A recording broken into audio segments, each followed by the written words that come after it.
Hi అండి, నమస్తే. Welcome back to అంతరాజుస్ kitchen and tips. ఈరోజు వీడియోలో పచ్చి జీడిపప్పు వేసి మటన్ కర్రీని ఎలా ప్రిపేర్ చేసుకోవాలో చూపించబోతున్నానండి. ఇక్కడ మీరు నార్మల్గా మనం ఇంట్లో వాడే జీడిపప్పునైనా సరే కాస్త నానబెట్టి ఇదే రెసిపీని ప్రిపేర్ చేసుకోవచ్చు. కానీ పచ్చి జీడిపప్పు వేసి చేసిన కర్రీ టేస్టే వేరండి. చాలా చాలా బాగుంటుంది. కూరకి ఈ జీడిపప్పు వేయడం వల్ల ఎక్స్ట్రా టేస్ట్ అయితే యాడ్ అవుతుంది. ఈ పచ్చి జీడిపప్పు అనేది ఎక్కడంటే అక్కడ దొరకవండి. జీడి మామిడి తోటలు ఎక్కువగా ఉన్న చోట అవైలబుల్గా ఉంటాయి. వేసవి కాలంలో ఫ్రీక్వెంట్గా దొరుకుతాయి. ఇలా వేసవి కాలంలో మాత్రమే దొరికే ఈ పచ్చి జీడిపప్పు కూర కోసం సంవత్సరం అంతా ఎండాకాలం ఎప్పుడొస్తుందా అని వెయిట్ చేసే వాళ్ళు చాలా మందే ఉంటారు. అన్ఫార్చునేట్లీ ఇవి అందరికీ అందుబాటులో ఉండకపోవచ్చు. సో ఇలా ఇవి దొరికినప్పుడే ఒలిచి స్టోర్ చేసుకోవచ్చు. గ్రీన్ పీస్ని వేడి నీటిలో సార్ట్ చేసి డీప్ ఫ్రిడ్జ్లో స్టోర్ ఎలా అయితే చేస్తామో అదే విధంగా వీటిని కూడా అదే ప్రాసెస్లో మనం డీప్ ఫ్రిడ్జ్లో పెట్టి స్టోర్ చేసుకోవచ్చు. మటన్, చికెన్, రొయ్యలు, మునక్కాడ, టమాటా ఇలా వేటిలోనైనా సరే ఈ పచ్చి జీడిపప్పును వేసి వండుకోవచ్చండి. టేస్ట్ అయితే అద్భుతంగా ఉంటుంది. ఓకే, రెసిపీని ఒకసారి చూసేద్దాం. ముందుగా ఇక్కడ నేను జీడి గింజల నుంచి జీడిపప్పును ఒలుచుకోవడం కోసం చేతులకి శుభ్రంగా ఆయిల్ని అప్లై చేసుకుంటున్నానండి. ఇలా ఆయిల్ని అప్లై చేసుకోవడం వల్ల ఈ జీడి గింజల నుంచి జీడి అనేది వస్తుంది బయటికి. దానివల్ల చేతులు రెండు పొక్కిపోతాయి. సో ఆయిల్ అప్లై చేయడం వలన ఈజీగా క్లీన్ చేసుకోవచ్చు. అలాగే చేతులు కూడా పొక్కిపోకుండా ఉంటాయి. ఇప్పుడు ఇలా తీసుకున్న జీడి గింజల్ని కత్తిపీటతో మధ్యకి కట్ చేసి తీసుకోవాలండి. ఈ విధంగా క్లాత్తో పట్టుకొనైనా మనం కట్ చేయొచ్చు, లేదా చేతికి గ్లౌజ్ అయినా వేసుకోవచ్చు. ఆయిల్ రాసుకున్నామంటే చేయి జారిపోతుంది. ఈ జీడిపప్పుని ఒలిచే వాళ్ళు మాత్రం చేతికి ఆయిల్ అప్లై చేసుకుంటే సరిపోతుంది. ఇలా మధ్యకి కట్ చేసుకున్న జీడి గింజల్లోంచి జీడిపప్పుని చాకుతో గానీ లేదా స్పూన్తో గానీ జస్ట్ ఎలా పైకి తీసినట్లయితే ఈజీగా ఊడొచ్చేస్తాయండి. ఈ జీడి గింజల నుంచి జీడిపప్పుని మనం తెచ్చుకున్న 1-2 రోజుల్లోనే కట్ చేసి తీసేసుకోవాలండి. లేదంటే పైన షెల్ అంతా చాలా గట్టిగా అయిపోతుంది. ఇలా కట్ చేయడానికి కుదరదు. పచ్చగా ఉండే జీడి గింజలు కలర్ చేంజ్ అయిపోయి గట్టిగా తయారైపోతాయి. సో తెచ్చుకున్న 1-2 రోజుల్లోనే ఒలిచేసుకుంటే బెటర్. ఈ విధంగా జీడి గింజల నుంచి జీడిపప్పుని సపరేట్ చేసేసుకున్న తర్వాత కొద్దిగా వేడిగా ఉన్న వాటర్లో ఈ జీడిపప్పుని వేసుకోవాలండి. ఇలా వేయడం వలన పైన ఉండే స్కిన్ అనేది ఈజీగా ఊడొచ్చేస్తుంది. మీరు ఇక్కడ అబ్జర్వ్ చేసినట్లయితే జీడిపప్పు పైన సన్నటి పొర లాంటి స్కిన్ అనేది ఉంటుంది. దాన్ని తీసేసేయాలి. వేడి నీటిలో వేయడం వలన అది ఈజీగా ఊడొచ్చేస్తుంది.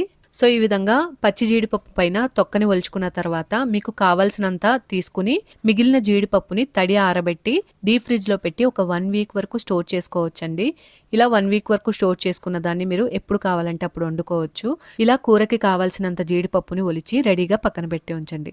తర్వాత 1 కేజీ వరకు మటన్ని ఉప్పు, పసుపు వేసి శుభ్రంగా క్లీన్ చేసి రెడీగా పెట్టండి. ఈ కేజీ మటన్కి గాను ఒక 5 మీడియం సైజ్ ఉల్లిపాయలు, 3-4 పచ్చిమిరపకాయల్ని చిన్న చిన్న ముక్కలుగా కట్ చేసి రెడీగా పెట్టండి. తర్వాత స్టవ్ మీద ఒక కుక్కర్ నుంచి అందులోకి ఒక 150 గ్రాముల వరకు ఆయిల్ని యాడ్ చేసుకోవాలి. అంటే ఒక అరకప్పు వరకు. నాన్ వెజ్ కర్రీ కాబట్టి ఆయిల్ కాస్త ఎక్కువగానే పడుతుందండి. ఆయిల్ కాస్త కాగిన తర్వాత అందులోకి చిన్న ముక్కలుగా కట్ చేసుకున్న ఉల్లిపాయ, పచ్చిమిర్చి, కరివేపాకును వేసి రంగు మారే వరకు వేయించండి. ఉల్లిపాయలు వేగేలోపు కూరకి మసాలాను తయారు చేసుకుందాం. 1 టీ స్పూన్ గసగసాలు, 1 టేబుల్ స్పూన్ ధనియాలు, 4 ఇలాచి, 2 దాల్చిన చెక్కలు, 8-9 వరకు లవంగాలు, 1 బిర్యానీ ఆకు, 2 ఇంచుల కొబ్బరి ముక్కలు, 1 టీ స్పూన్ జీలకర్ర, 5 వెల్లుల్లి రెబ్బలు, 2 ఇంచుల అల్లం తీసుకుని మెత్తని పేస్ట్ లాగా గ్రైండ్ చేసుకోవాలి. ఈ బిర్యానీ ఆకుని కాస్త తుంచి వేగిన ఉల్లిపాయల్లో వేసేయాలి. తర్వాత క్లీన్ చేసుకున్న మటన్ని వేసి బాగా మగ్గించాలి. మటన్లో నీరంతా బయటికి వచ్చి ఆయిల్లో బాగా మగ్గేటట్లు మీడియం ఫ్లేమ్లో పెట్టి కలుపుతూనే ఉడికించుకోవాలండి. ఈ విధంగా మటన్ అంతా మీడియం ఫ్లేమ్లో ఒక 5 నిమిషాల పాటు ఉడికిన తర్వాత ఇందులోకి మనం గ్రైండ్ చేసి పక్కన పెట్టుకున్న మసాలా ఉంది కదండి, దీనిని వేసేయాలి. ఈ మసాలా అంతా కూడాను మటన్కి చక్కగా పట్టుకునేటట్టు మిక్స్ చేసుకుంటూ పచ్చి వాసన పోయే వరకు వేయించాలి. ఈ విధంగా వేగిన మటన్లోకి ఒక 1/2 టీ స్పూన్ వరకు పసుపు, టేస్ట్కి సరిపడా సాల్ట్, అలాగే ఒక 2 టీ స్పూన్స్ వరకు కారాన్ని వేసుకోవాలి. ఇక్కడ నేను చూపించే స్పైసెస్ క్వాంటిటీ అన్నీ కేజీ మటన్కి కరెక్ట్గా సరిపోతాయండి.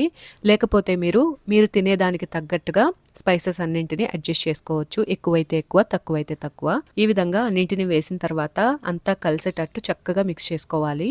ఇప్పుడు ఈ మటన్ అంతా ఉడకడానికి తగ్గట్టుగా వాటర్ని యాడ్ చేసుకోండి. ఒక 2 గ్లాసుల వరకు అయితే సరిపోతుంది. ఇలా ఉడికేటప్పుడు మటన్ అడుగు పట్టేయకుండా ఉండేటట్లు వాటర్ని యాడ్ చేసుకోవాలి. మరీ కొద్దిగా వేసుకున్నారంటే అడుగు పట్టేస్తుంది. ఇలా తగినంత వాటర్ని వేసిన తర్వాత ఇప్పుడు కుక్కర్ మూతని క్లోజ్ చేసి స్టవ్ని మీడియం ఫ్లేమ్లోకి టర్న్ చేసి 3-4 విజిల్స్ వచ్చే వరకు ఉడికించుకోవాలి. కుక్కర్లోని ప్రెషర్ కంప్లీట్గా పోయిన తర్వాత మూతను ఓపెన్ చేసి మటన్ ఒకసారి అంతా కలిసేటట్టు బాగా మిక్స్ చేసుకుని ఇప్పుడు ఇందులోకి మనం ఒలిచి పక్కన పెట్టుకున్న పచ్చి జీడిపప్పును వేసేసుకోవాలండి. 1 కేజీ మటన్కి 1/2 కేజీ మీద కాస్త ఎక్కువ జీడిపప్పే పడుతుంది. మరీ ఓవర్గా వేసేసామంటే కర్రీ తీయగా అయిపోతుందండి. అలాగే మటన్ 80% ఉడికిన తర్వాతనే పచ్చి జీడిపప్పుని కర్రీలో వేసుకోవాలండి.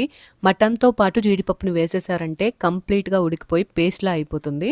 సో ఈ విధంగా 80% కుక్ అయిన తర్వాత అందులోకి జీడిపప్పుని వేసి ఒక్క విజిల్ వచ్చే వరకు క్లోజ్ చేస్తే సరిపోతుందండి. లేదంటే మీరు నార్మల్గానైనా ఉడికించుకోవచ్చు మూత పెట్టకుండానే. కానీ కుక్కర్ మూత క్లోజ్ చేసి ఒక్క విజిల్ రాణించడం వలన జీడిపప్పు కూడా పర్ఫెక్ట్గా ఉడికిపోతుందండి. గ్రేవీగా ఈ స్టేజ్లోనే మీరు ఉప్పు కారాన్ని కూడా చూసుకుని అడ్జస్ట్ చేసుకోవచ్చు. ఇప్పుడు ఫైనల్గా కర్రీలోకి ఒక గుప్పెడు కొత్తిమీరను కూడా వేసి మూతను క్లోజ్ చేసి ఒక్క విజిల్ రాణిస్తున్నానండి.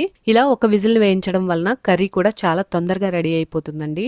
విధంగా కుక్కర్ మూతని ఓపెన్ చేసిన తర్వాత చూస్తున్నారు కదా ఎంత చక్కగా కూర రెడీ అయిపోయిందో. గ్రేవీ కన్సిస్టెన్సీ మనకి తినడానికి తగ్గట్టుగా ఉండేటట్లు చూసుకుని స్టవ్ని ఆఫ్ చేసేసుకుంటే ఎంతో టేస్టీగా ఉండే పచ్చి జీడిపప్పు మటన్ కర్రీ రెడీ. సంవత్సరానికి ఒక్కసారే దొరికే ఈ పచ్చి జీడిపప్పు వేసి చేసే కర్రీస్ని ప్రతి ఒక్కళ్ళు ట్రై చేయాలండి. వేడివేడి అన్నంలోకి కర్రీని వేసుకొని తింటుంటే చాలా బాగుంటుంది.